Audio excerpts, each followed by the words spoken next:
То обстоятельство, что у бывшего издателя Ripcord Games истекал срок лицензии на серию Postal, привели Running with Scissors к идее о разработке шутера от первого лица в стиле оригинальной игры. Именно тогда, в середине 2000 года, и начала вырисовываться концепция проекта. А уже в октябре того же года Стив Уик публикует на сайте gopostal.com нечто вроде манифеста под названием Welcome to the Peace Age. На первый взгляд этот текст может показаться каким-то невнятным шитпостом, чем на самом деле он и является. Однако в ретроспективе становится понятно, что это было своеобразным программным высказыванием, сформировавшим эстетический принцип будущей игры. Основная мысль заключалась в том, чтобы стать еще более оскорбительными, используя для этого новые способы выражения. Проектом с новыми эстетическими начинаниями стал Postal 2, фактическая разработка которого стартовала в январе 2001 года. Затем Running with Scissors поняли, что на одних шитпостах от Стива Уика далеко не уедешь. Поэтому им потребовался человек, который мог бы заниматься тем же самым не только в недрах онлайна, но и на публике. Им стал Майк Джаред Шахтер, более известный под своим сценическим псевдонимом Майк Джей. Если не брать в расчет раздачу всевозможных неловких интервью, сложно сказать, в чем именно заключалась его работа в то время. Одно можно сказать наверняка. Майк очень быстро стал любимчиком студии. Еще на самых ранних этапах для разработчиков стало очевидно, что необходимо в наибольшей степени раскрыть чувака как персонажа. Первым решением стало то, что голос демона сделали настоящим голосом чувака, мотивируя это тем, что для новой игры было необходимо конкретизировать образ главного героя, а без голоса Рика Хантера никто уже и не мог вообразить себе этого персонажа. В дальнейшем к идее с демоном в Running with Scissors уже никогда не возвращались. После этого Стив Уик задумался о редизайне чувака. Взяв за основу оригинальный скетч персонажа за авторством Рэнди Брайли, Стив начал играть с атрибутикой. Он избавился от армейских ботинок и закатанных рукавов плаща и начал экспериментировать с различными вариантами, вроде косичек на бороде, татуировок и почтальонской бейсболки. В конце концов он решил отказаться от всех лишних деталей и выдал именно тот вариант, который стал наиболее знакомым в серии. Концепция игры была сформирована руководителем проекта Майком Риделем, а в роли главного игрового дизайнера выступил Стив Уик. Самым первым и самым важным дизайн-решением, принятым Running with Scissors, стало то, что для игры необходимо реализовать открытое исследуемое окружение, которое позволило бы заходить в любое здание в игре. Вторым решением стало то, что геймплей должен бросать вызов игроку не с помощью предварительно заскриптованных событий, а через продвинутый искусственный интеллект. По словам Стива, эти дизайнерские решения, помноженные на то, что игра основывалась в той или иной степени на реальном мире, были нескончаемым горем для разработчиков. Горем в хорошем смысле этого слова. Почему фокус разработчиков был устремлен именно на искусственный интеллект? По мнению Стива Уика, одной из самых важных вещей в первом Postal было то, что игра могла проходиться каждый раз по-разному и при этом постоянно удивлять игрока. Смысл в том, что неигровые персонажи вместо того, чтобы двигаться волнами по заранее предсказуемым путям, реагировали на действия игрока и постоянно меняли свое поведение. Разработчики посчитали, что необходимо не только сохранить этот аспект оригинальной игры, а вывести его совершенно на новый уровень. Над искусственным интеллектом трудился главный программист проекта Нейтан Фоутс, написав его полностью с нуля. Одной из основных задумок касательно ИИ стало то, что в отличие от большинства других шутеров того времени, Postal 2 не должен быть ограничен исключительно боевыми ситуациями. Идея заключалась в том, чтобы создать симуляцию нашей с вами повседневности, где NPC занимались бы своими повседневными делами, ходили по магазинам, общались друг с другом и так далее. Кроме этого, персонажи должны были активно реагировать на происходящее вокруг, провоцируя возникновение новых игровых ситуаций. Нейтан использовал для описания этого феномена выражение «эмерджентное поведение». Наглядной иллюстрацией изощренности искусственного интеллекта в Postal 2 служит одно занятное видео с канала нашего любимого Марфи Блэка. Оно начинается с того, как чувак вламывается в дом деда-кошатника. Разозленный хозяин убегает, чтобы найти ближайшего представителя власти, а чувак в это время прячется за диваном. Спецназовец, пришедший на место преступления, не обнаруживает настоящего нарушителя, и мы становимся свидетелями человеческого фактора в действии. ИИ принимает решение атаковать одну из кошек, ошибочно приняв ее за нарушителя. Сначала он промахивается и разбивает вдребезги окно. Следующую пулю принимает на себя несчастная кошка, после чего спецназовец благополучно уходит. Весь этот театр абсурда является убедительной демонстрацией того, что игровой ИИ не просто способен принимать самостоятельные решения, но еще и может ошибаться. Искусственный интеллект в Postal 2 не был идеален, но он был достаточно проработанным, включал в себя кучу параметров и нюансов, которые учитывали поведение игрока и других неигровых персонажей. ИИ стал одним из главных причин, почему в Postal 2 было интересно играть, просто слоняясь по городу, и даже не выполняя никаких заданий. В любом случае что-то происходило. Самое главное это то, что он давал ощущение живого мира, чем не могли похвастаться многие другие игры того времени. Помимо интеллекта, Нейтан Фоутс также работал над оружием, физикой жидкостей и спецэффектами. К разработке последних Running with Scissors подошли со всей серьезностью, и чтобы правдоподобно воспроизвести в игре эффекты огня, даже производили специальные тесты. Нейтан Фоутс поджег всю мою дорогу, когда исследовал эффекты огня, говорил Винс Дейзи. Но это того стоило, потому что теперь мы можем реалистично имитировать эффекты пламени и бензина в игре. Наука требует жертв. Смена вида с изометрической фиксированной камеры на первое лицо было для разработчиков чем-то вроде естественного развития. Направление, заданное новым дизайном, подразумевало расширение игрового процесса и качество погружения в игру, что плохо сочеталось с изометрическим аркадным стилем оригинальной игры. Что касается погружения, разработчики позаимствовали некоторые идеи из категории игр Immersive Sim для дизайна Postal 2. Тут вам и вышеупомянутая эмерджентность поведения NPC, и поощрение экспериментирования, помогающее пролить свет на неочевидные геймплейные фишки, и агентивность, выражающаяся в возможности проходить задания разными способами. При этом, хоть игра и могла провоцировать игрока на насилие, она не настаивала на каком-то одном правильном способе ее прохождения. Несмотря на все это, Postal 2 это неполноценный Immersive Sim. Окружение не было проработано достаточно хорошо, и не все задания в игре имели альтернативные способы прохождения, а правила, работавшие в одной локации, не всегда могли также работать в другой. Как Immersive Sim, Postal 2 был в зачаточном состоянии, и чтобы соответствовать играм этой категории, разработчикам потребовалось бы копать гораздо глубже в этом направлении. Если Postal 2 нельзя причислить ни к привилегированной пародии Immersive Sim'ов, ни к категории чистокровных шутеров, то что это вообще за зверь такой? Шутерная часть сама по себе была реализована достаточно примитивно. Но в связке с открытым миром, небоевыми ситуациями, продвинутым искусственным интеллектом и простыми, но дающими высокую степень свободы заданиями, Postal 2 стала уникальной в своем роде игрой, которая выходила за рамки классических жанровых категорий. Для записи игровых анимаций Running with Scissors обратились к моукап-студии House of Moves, к услугам, которые они прибегали ранее, еще во время разработки отмененной New World Order. Полученные в процессе записи данные отдали на откуп аниматору Джеффу Нилу, чьи цепкие руки привели игровых персонажей в движение. Дизайн, который уходил от формулы классического шутера в сторону симулятора повседневности, стал большим вызовом в создании игровых анимаций. По словам Джеффа, там, где типичный шутер требовал наличия около 50-60 уникальных анимаций, для Postal 2 их было необходимо более 900, без учета мимических выражений, животных повадок и движений рук от первого лица. Как вы уже можете знать, главной приглашенной звездой в Postal 2 стал бывший актер ситкомов Гэри Колман. Для реализации внутриигрового камео потребовался дополнительный набор анимаций. И для этого Гэри, конечно же, самолично выступил в роли моукап-актера.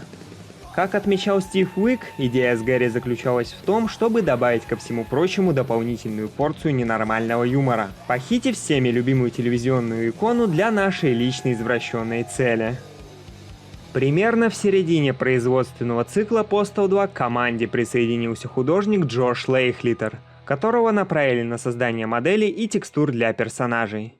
По его утверждению, множество оригинального арта было создано для Postal 2. Куда же подевалось все это добро? За все эти годы у Running with Scissors неоднократно возникала проблема со сбоем серверов. Один из таких крупных инцидентов произошел в 2004 году, когда у студии одновременно полетели и главный, и резервный сервера. А в результате было потеряно множество важных данных, в том числе и архивы с невиданным ранее концепт-артом. Таким образом, до нашего времени дошли лишь единичные образчики арта, созданного еще во время разработки игры. Рэнди Брайли, арт-директор студии, покинул стены Running with Scissors после отмены Flash and Wire, а другого человека, который мог бы задать интересный художественный стиль для игры, не нашлось, поэтому визуал в Postal 2 был достаточно незамысловатым. Интересным феноменом является то, что хоть Postal 2 и проигрывала на визуальном фронте против других игр того времени, она состарилась достаточно неплохо. Некоторые люди даже считают, что у игры есть своя изюминка со всеми этими уродливыми моделями и грубыми фототекстурами. Возможно, что сейчас игра воспринимается даже лучше, чем на момент ее выхода. Был ли в Postal 2 сюжет? Для ответа на этот вопрос нам нужно посетить местное кладбище, чтобы отдать дань уважения памяти павшего бойца. Эпитафия на могильной плите гласит: «Сюжетная линия Postal. Жестоко убита 4 февраля 2002 года». Эта дата стоит здесь не случайно. Именно в этот день состоялся анонс Postal 2.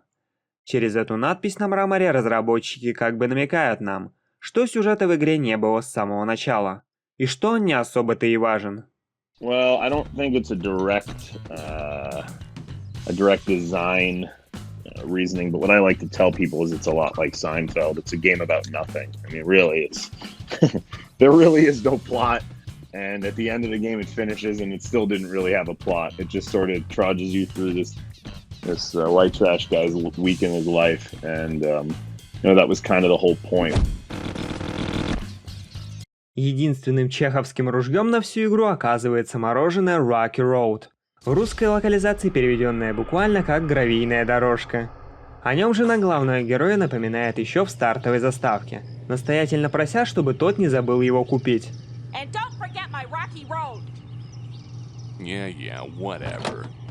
Но чувак забывает, и в финальной катсцене чеховское ружье выстреливает. Honey, I'm home. You won't believe the day I've had. About friggin' time. Did you remember my rocky road?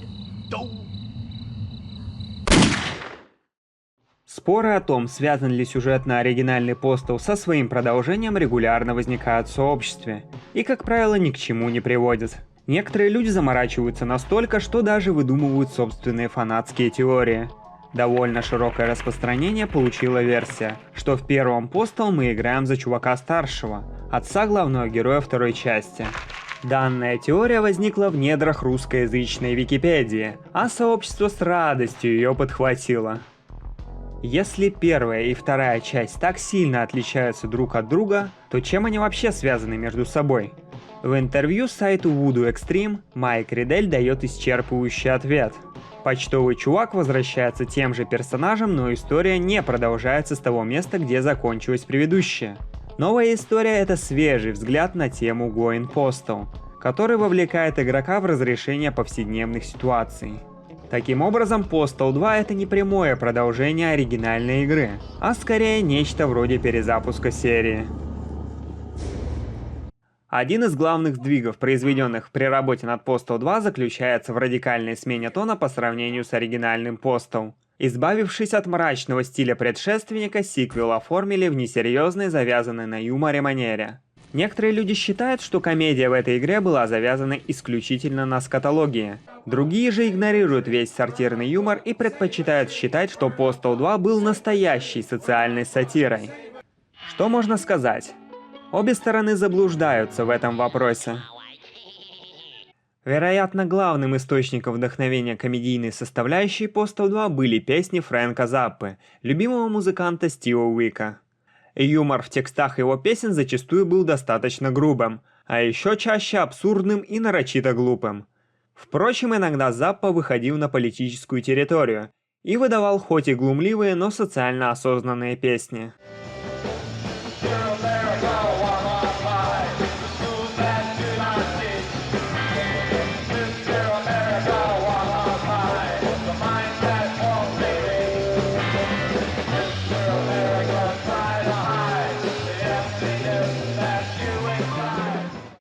У Фрэнка не было претензий быть поэтом, Но была претензия быть композитором. Он ставил во главу угла музыку, которая в структурном отношении довольно часто представляла собой комплексную конструкцию, а текста песен не имели большого значения. Юмор в текстах Заппы просто обслуживал его музыку, и примерно такую же роль он играл в Postal 2 – обслуживал геймплей. То, что люди называют социальной сатирой, на поверку оказывается банальным набором карикатур на различные социальные группы. В Postal 2 любая социальная группа показана как кучка агрессивных идиотов, а игра никак не идет дальше, чтобы придать этому изображению хоть какую-то глубину. Для того, чтобы это стало настоящей сатирой, нужен хоть какой-то авторский комментарий, которого в игре, к сожалению, нет. Выход Postal 2 в Северной Америке и Европе состоялся 14 апреля 2003 года. Издателем игры в этот раз стала непонятная контора под названием Whiptal Interactive, для которой, вот так сюрприз, Postal 2 стал дебютным релизом. В игровой прессе выход Postal 2 встретили с диаметрально противоположными друг другу оценками. На том же Metacritic оценки варьируются от 82 баллов до полного нуля. Знаменитой стала рецензия от журнала Computer Gaming World, в которой автор беззастенчиво влепил самую низкую оценку в истории издания – 0 звезд. А рецензент снабдил свою писанину следующим язвительным заключением. Пока кто-нибудь не попытается упаковать сифилис и продать его в розницу, Postal 2 — это худший продукт, который когда-либо навязывался потребителям. Парням из Running with Scissors так понравится эта формулировка, что впоследствии она перекочует на коробку одного из будущих изданий игры. На территории России, СНГ и стран Балтии Postal 2 был издан пресловутой компанией Акелла. В то время как для англоговорящего мира игра позиционировалась как жестокая настолько, насколько жестоки вы, акелловские маркетологи беззастенчиво называли ее мечтой любого маньяка. И чтобы расширить потенциальную аудиторию, оклеймили ее рейтингом для детей от 14 лет. Впрочем, в русскоязычном пространстве Postal 2 выстрелил не сколько из-за потуг маркетологов, сколько из-за локализации. Главной ее особенностью стала озвучка самого чувака, голос для которого предоставил небезызвестный актер озвучки Александр Рудольфович Груздев. Мнения насчет озвучки Груздева в сообществе отличаются друг от друга кардинальным образом. Кто-то думает, что своей невероятной экспрессией и напором эмоций он просто сделал чувака. Груздев — это отец Постала. Другие же люди считают, что неиронически предпочитать Груздева — это моветон. Груздев убил чувака. Это мнение подкрепляется фактом того, что Груздев даже и не знал, какого персонажа ему нужно было озвучить, и о чем вообще эта игра. Вот вам когда предложили, вы знали, что там будет происходить? Нет, что, понятия не что имею. надо будет кошек на автомат насаживать Нет, там? нет. А игра озвучивается репликами, или вы тоже видите персонажей? Что вообще происходит в сюжете Мне игры? просто дали текст, я его озвучил. Я астраханец, я вырос. Я ж пашпана молодая. О, Так, мобильнички прячем. Мне, и было, давайте, мне да. было это близко, поэтому я, в общем, как бы... Я озвучил ее где-то за час. За час всю Серьезно? игру? Да. Человек 40 часов там- слушает ваш Там голос. текста проходя минут игру. на 20, на самом деле. Они положили мне фразы, я их озвучил и ушел. Они А сказали, поскольку- видимо, интонации, да, поскольку какие нужны? Миша Никак обычно- никто ничего не говорил, я их запомнил с детства. Вот такая астраханские интонации, да? Да.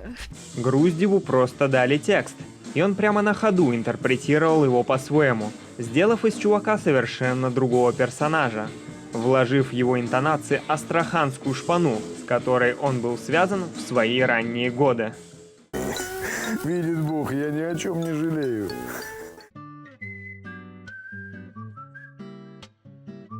Пока я кормил лебедя бубликом с маком на озере Абрау, мне пришла следующая идея. А что если голос Груздева нравится людям не из-за того, что он подходит чуваку, а из-за того, что он напоминает людям о жарком юге, о море? Родина Груздева, город Астрахань, располагается на юге России, неподалеку от Каспийского моря.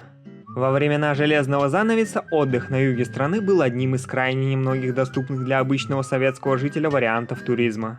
Эта ситуация сформировала определенный образ мышления, ключевой установкой которого становится стремление уехать подальше, на юга, чтобы понежить свои уставшие конечности под палящим солнцем на берегу моря. Южная экспрессия Груздева становится тайным проводником этого желания. Подходит ли она чуваку? Скорее нет, чем да. Интонации Рика Хантера, сухие и саркастичные, как Аризонская пустыня, кардинально отличаются от Груздева, с его красным и сочным, как астраханский помидор, голосом.